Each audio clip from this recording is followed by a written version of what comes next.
Electron God YouTube ఛానల్కి స్వాగతం. ఈరోజు క్లాస్లో ఒక ఇంపార్టెంట్ లా అది ఎక్స్ప్లెయిన్ చేస్తాను.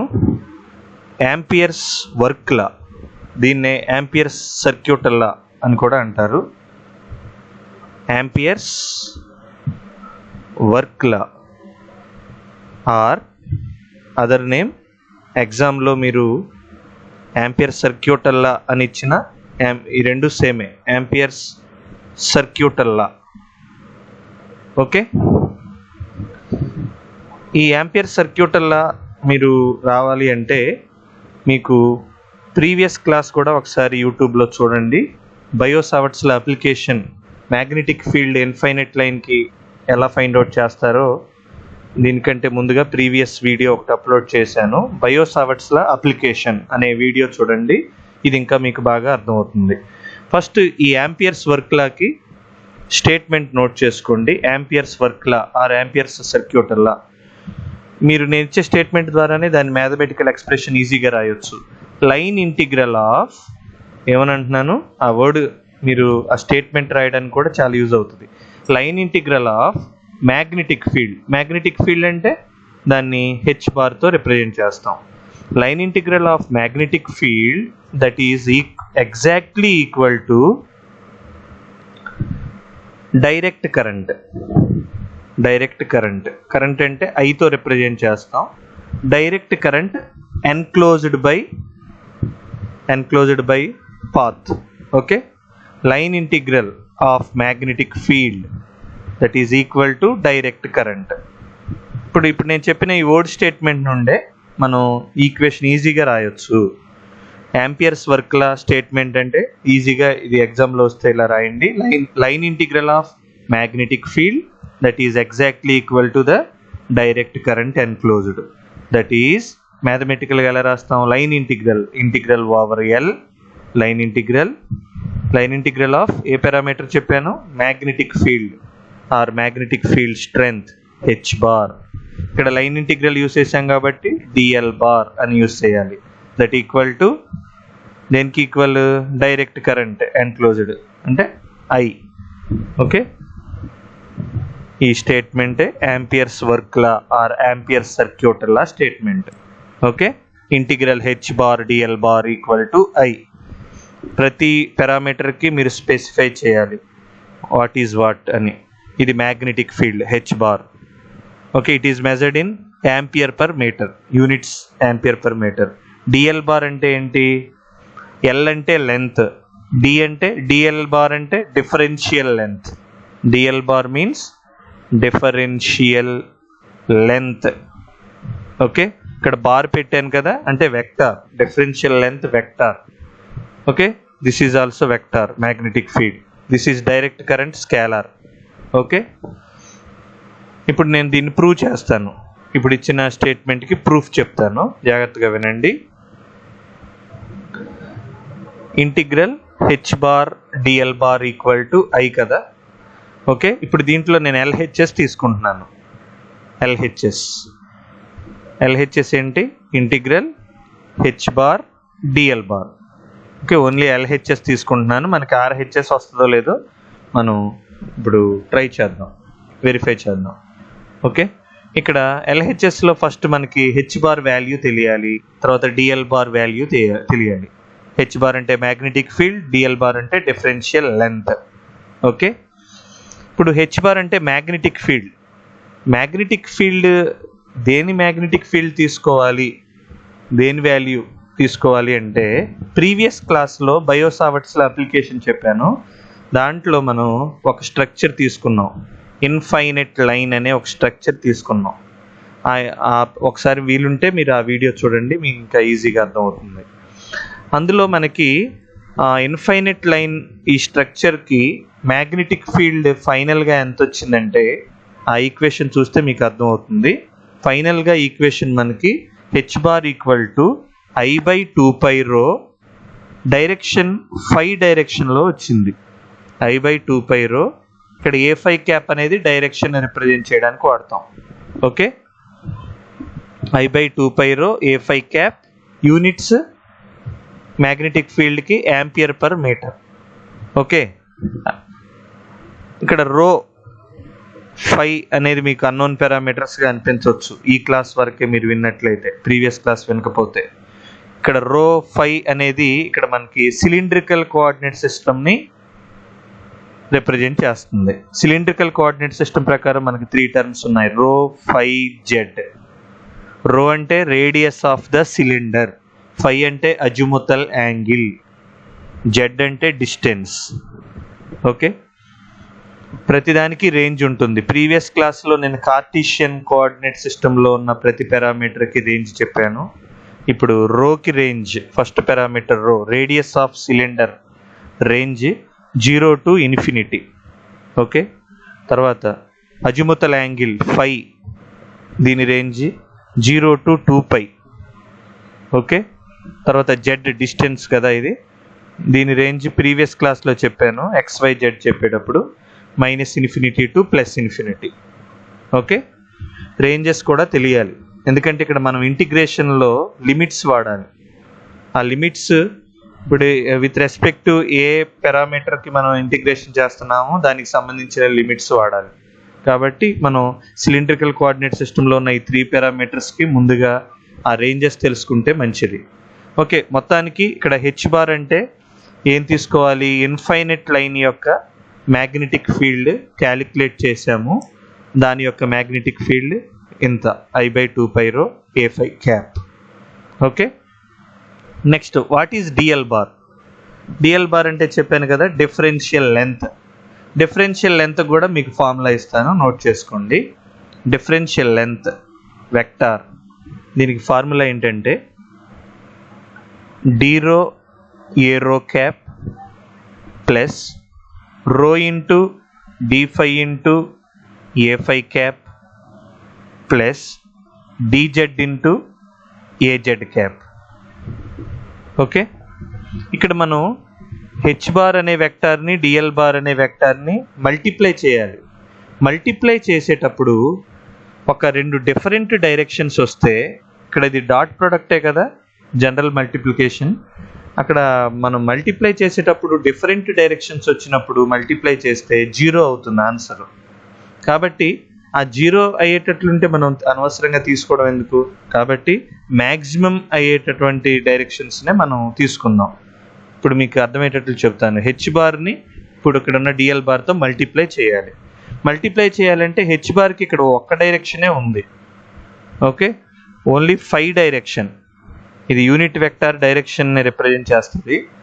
ఇది ఇక్కడ ఓన్లీ 5 డైరెక్షన్ అంటే అజిముతల్ యాంగిల్ డైరెక్షన్, 5 అంటే అజిముతల్ యాంగిల్ డైరెక్షన్లో ఉంది.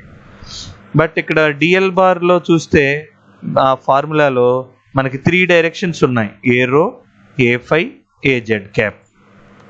బట్ మనకి 3 డైరెక్షన్స్ యూజ్ అవ్వవు, ఎందుకంటే ఒకవేళ ఇక్కడ ఉన్న A5 డైరెక్షన్ని ఇక్కడ ఉన్న ఏ రో క్యాప్ డైరెక్షన్తో మల్టిప్లై చేస్తే ఇక్కడ 2 డిఫరెంట్ పారామీటర్స్ కాబట్టి 0 అవుతుంది ఆన్సర్. అట్లానే ఇక్కడ ఉన్న A5ని ఇక్కడ ఉన్నటువంటి AZతో మల్టిప్లై చేస్తే ఇక్కడ కూడా డిఫరెంట్ డైరెక్షన్స్ కాబట్టి 0 అవుతుంది. కాబట్టి ఈ ఫస్ట్ టర్మ్ని ఈ లాస్ట్ టర్మ్ని తీసేస్తున్నాను, ఎందుకంటే మల్టిప్లై చేయాలి. ఇప్పుడు మనం ఇక్కడ ఉన్న LHS ప్రకారం మల్టిప్లై చేసినప్పుడు డిఫరెంట్ డైరెక్షన్స్ ఉంటే 0 అవుతుంది. కాబట్టి మనకి 0 అవ్వని పార్ట్ ఇక్కడ ఉన్న మిడిల్ పార్ట్, ఇది ఒక్కటే తీసుకుంటున్నాను.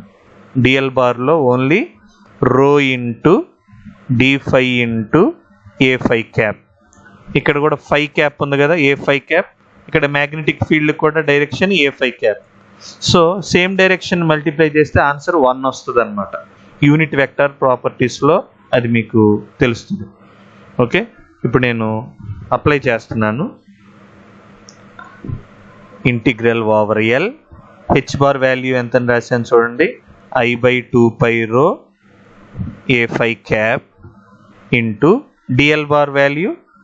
ఇక్కడ యాక్చువల్గా 3 టర్మ్స్ ఉన్నాయి కానీ మనం 3 టర్మ్స్ తీసుకోవట్లేదు. ఫస్ట్ టర్మ్ థర్డ్ టర్మ్ తీసుకుంటే 0 వస్తుంది కాబట్టి ఓన్లీ మిడిల్ టర్మ్ రో d5 A5 క్యాప్ తీసుకుంటున్నాను. ఇప్పుడు A5 క్యాప్ని A5 క్యాప్ని మల్టిప్లై చేస్తే ఆన్సర్ 1 వస్తుంది. ఇంకా 1 వస్తే దాన్ని సపరేట్గా రాయవసరం లేదు కదా. Okay, leave it. ఇక్కడ మనకి ఇంటిగ్రేషన్ విత్ రెస్పెక్ట్ టు ఇక్కడ ఏం జరుగుతుంది, d5 ఉంది కాబట్టి ఇక్కడ ఈ line integration with respect to 5 జరుగుతుంది అనమాట, అజిముతల్ యాంగిల్. ఓకే, ఇక్కడ d5 ఉంది కాబట్టి ఇక్కడ ఇంటిగ్రల్ ఓవర్ 5. ఓకే, లైన్ ఇంటిగ్రేషన్లో ఈ 5 అనే పారామీటర్ తీసుకోవాలి. 5 అంటే అజిముతల్ యాంగిల్. అజిముతల్ యాంగిల్కి రేంజ్ చెప్పాను కదా, ఇక్కడ చూడండి. అజిముతల్ యాంగిల్కి రేంజ్ ఎంత? 0 to 2π. అప్పుడు ఆ లిమిట్స్ వాడాలి. ఓకే, ఇక్కడ లోవర్ లిమిట్లో 0 వాడాలి, అప్పర్ లిమిట్లో 2π వాడాలి. ఓకే, ఇక్కడ ఓన్లీ d5 అనేదే వేరియబుల్, రిమైనింగ్ పారామీటర్స్ కాన్స్టెంట్స్ కింద వస్తాయి. ఇక్కడ రో క్యాన్సిల్ అవుతాయి, డినామినేటర్లో న్యూమినేటర్లో రో ఉంది కదా. ఇక్కడ i/2π అనేది కాన్స్టెంట్. ఫస్ట్ ఆ కాన్స్టెంట్ టర్మ్ని బయట రాసేస్తున్నాను, i/2π. రిమైనింగ్ పార్ట్ ఏంటి? ఇంటిగ్రల్ 0 to 2π అంటే 5 లిమిట్స్. ఇంకా ఓన్లీ మనకి ఇక్కడ d5 మాత్రమే ఉంది, d5. Okay, i/2π integral d5 చేస్తే ఆన్సర్ ఎంత వస్తుంది? 5 వస్తుంది. దీనికి లిమిట్స్ అప్లై చేయాలి, 0 to 2π. i/2π into first upper limit 2π minus lower limit 0. 2π minus 0 2π, 2π cancel అవుతాయి. ఫైనల్గా మనకి i వచ్చింది. ఈ i అంటే డైరెక్ట్ కరెంట్. ఇదే కదా మనకి RHSలో ఉంది, యాంపియర్స్ వర్క్ లా స్టేట్మెంట్ చూడండి. యాంపియర్స్ వర్క్ లా స్టేట్మెంట్లో integral h/dl equal to i. అదే కదా నేను చెప్పింది స్టేట్మెంట్లో, line integration of magnetic field equal to direct current enclosed by that path అని చెప్పాను. మనకి ఫైనల్గా డైరెక్ట్ కరెంట్ వచ్చింది. ఓకే, ఈ Ampere's work law or Ampere's circuit law complete అయింది, ప్రూఫ్ కంప్లీట్ అయింది. ఇప్పుడు దీని మీద ఇది ఇప్పుడు చిన్న టాపికే కాబట్టి దీనికి అప్లికేషన్ కూడా ఇదే క్లాస్లో ఇదే వీడియో క్లిప్లో మీకు ఇచ్చేస్తాను. దీని అప్లికేషన్ కూడా ఒకసారి చూద్దాం. ఓకే, యాంపియర్స్ వర్క్లా ప్రూఫ్ కంప్లీట్ అయిన తర్వాత అప్లికేషన్ మీకు అర్థం కాకపోతే మరలా వీడియోని బ్యాక్కి తీసుకెళ్ళి చూడండి. ఇప్పుడు application of Ampere's circuit law or Ampere's work law. Okay, ఇక్కడ కూడా నేను ఈ అప్లికేషన్లో ఒక స్ట్రక్చర్ కన్సిడర్ చేసుకోవాలి. ఆ స్ట్రక్చర్ ఇన్ఫైనైట్ లైన్ స్ట్రక్చర్ తీసుకుంటున్నాను. ఒక ఇన్ఫైనైట్ లైన్ అంటే లాస్ట్ క్లాస్లో చూపించాను బయో-సావర్ట్స్ అప్లికేషన్లో, ఇట్లా -∞ to +∞. ఒక ఇన్ఫైనైట్ లైన్ స్ట్రక్చర్ తీసుకొని దానికి యాంపియర్స్ వర్క్లా యూస్ చేసి మ్యాగ్నెటిక్ ఫీల్డ్ ఫైండ్ అవుట్ చేయడం ఇక్కడ మన ఎయిమ్ అన్నమాట. ఓకే, మ్యాగ్నెటిక్ ఫీల్డ్ అంటే h bar, magnetic field strength find out చేయాలి ఇన్ఫైనైట్ లైన్కి. ఆల్రెడీ ప్రీవియస్ క్లాస్లో ఇన్ఫైనైట్ లైన్కి h బార్ క్యాలిక్యులేట్ చేసాము బయో-సావర్ట్స్లా యూస్ చేసి. బట్ ఇక్కడ యాంపియర్స్ వర్క్లా యూస్ చేసి మ్యాగ్నెటిక్ ఫీల్డ్ కనుక్కోవాలి. ఏ లా యూస్ చేసి కనుక్కున్న ఆ ఇన్ఫైనైట్ లైన్ యొక్క మ్యాగ్నెటిక్ ఫీల్డ్ చేంజ్ అవ్వదు. ప్రీవియస్ బయో-సావర్ట్స్ లాలో మీకు ఎంతైతే ఆన్సర్ వచ్చిందో ఇక్కడ కూడా యాంపియర్స్ వర్క్లా యూస్ చేసిన ఈ ఇన్ఫైనైట్ లైన్ యొక్క మ్యాగ్నెటిక్ ఫీల్డ్ చేంజ్ అవ్వదు, సేమ్ అదే వాల్యూ వస్తుంది. సో వస్తుందో లేదో ఒకసారి మనం చెక్ చేద్దాం ఈ అప్లికేషన్ కాన్సెప్ట్ ద్వారా. ఓకే, ఫస్ట్ మనం ఏం చేయాలి అంటే లెట్ us కన్సిడర్ ఈ మ్యాగ్నెటిక్ ఫీల్డ్ని నేను H5A5 క్యాప్ అని కన్సిడర్ చేసుకుంటున్నాను. ఫస్ట్ ఇలా ఎజ్యూమ్ చేసుకోవాలి. మ్యాగ్నెటిక్ ఫీల్డ్ని ఓన్లీ 5 డైరెక్షన్లోనే ఎజ్యూమ్ చేసుకున్నాను, అజిముతల్ యాంగిల్ డైరెక్షన్లోనే.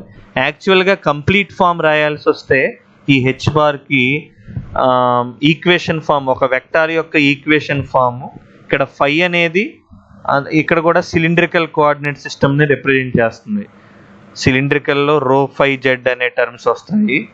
ఓకే, కాబట్టి ఇక్కడ 5 అనేది that represents cylindrical coordinate system. యాక్చువల్గా కంప్లీట్ ఈక్వేషన్ రాయాల్సి వస్తే h⍴a⍴ cap plus h5a5 cap plus hz cap. ఇది కంప్లీట్ ఈక్వేషన్ ఫామ్. బట్ నేను ఓన్లీ ఈ మిడిల్ టర్మ్ ఒకటే తీసుకుంటున్నాను, అన్ని డైరెక్షన్స్లో తీసుకోవట్లేదు. ఏరో క్యాప్ డైరెక్షన్ తీసుకోలేదు, ఏజెడ్ క్యాప్ డైరెక్షన్ కూడా తీసుకోలేదు. ఒక మ్యాగ్నెటిక్ ఫీల్డ్ని నేను H5A5 cap units ampere per metre అని ఒక మ్యాగ్నెటిక్ ఫీల్డ్ని కన్సిడర్ చేసుకున్నాను. ఓన్లీ 5 డైరెక్షన్లోనే కన్సిడర్ చేసుకున్నాను. ఓకే, ఇప్పుడు నేను యాంపియర్స్ వర్క్లా, మన అప్లికేషన్ ఇదే కదా, amperes work law are ampere సర్క్యూటల్లా use చేసి ఇన్ఫైనైట్ లైన్ యొక్క మ్యాగ్నెటిక్ ఫీల్డ్ కనుక్కోవాలి. సో యాంపియర్స్ వర్క్లా యొక్క స్టేట్మెంట్ ముందు మనం రాసుకోవాలి. మనం చెప్పాను కదా, line integral of magnetic field that is equal to direct current integral H bar DL bar equal to I. ఇది యాంపియర్స్ వర్క్లా స్టేట్మెంట్. ఇప్పుడు ఇక్కడ హెచ్ బార్ అంటే నేను ఇక్కడ కొంత అజ్యూమ్ చేసుకున్నాను కదా, హెచ్ బార్ అంటే H5 A5 క్యాప్ అని. మరి డిఎల్ బార్ అంటే ఏంటి, నేను ప్రీవియస్ కేసులో కూడా అంతకంటే ముందు చెప్పాను. డిఎల్ బార్కి కంప్లీట్ ఫార్ములా ఇచ్చాను. డిఎల్ బార్కి కంప్లీట్ ఫార్ములా ఆల్రెడీ రాశాను, మళ్ళీ రాస్తాను ఇక్కడ కూడా. డీరో ఏరో క్యాప్ ప్లస్ రో D5 A5 cap plus DZ AZ cap, DZ AZ cap. But మనం ఎజ్యూమ్ చేసుకున్న మ్యాగ్నెటిక్ ఫీల్డ్ ఇక్కడ కూడా ఓన్లీ 5 డైరెక్షన్లోనే తీసుకున్నాను.